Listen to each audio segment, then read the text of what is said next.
So ultrasonics and what they are and the importance of them. So ultrasonic cleaning is introduced into a solution. Transducers are directly bonded to the bottom of the tanks. They're firing thousands of times per second, and they're creating low and high pressure.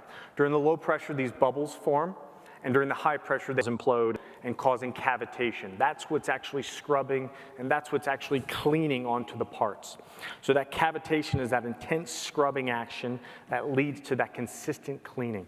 So if you have really small parts, threads, blind holes, crevices, whether you're doing that manually or wiping or trying to clean it, this automated process of ultrasonics and that cavitation is going to be able to clean that consistently every time. And a little bit of a picture of what that looks like. We have lower frequencies, 25 and 40 kilohertz. They're a larger, stronger frequency, typically used during the wash cycle of a part.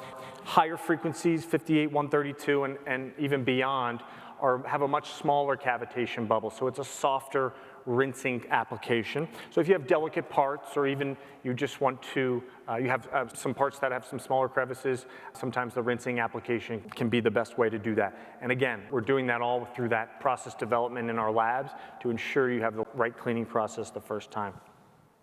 And this just shows Crest cleaning with the competition, kind of our cleaning process here. We're on the left-hand side. You can see that consistent performance and that cavitation actually happening. We're over in booth 12. We have a really small ultrasonic cleaner. If you dropped your finger in there, you'd feel those cavitation bubbles right under your nail, cleaning anything out. So you can really feel that, not only as you're seeing it here on the screen. So we have a steady output. As I said in the beginning, we're vertically integrated. We own every piece of the manufacturing within this tank. So if we say that we have 1,000 watts within the tank, you can be assured that there is 1,000 watts within the tank, and some varying we see with some of the competition.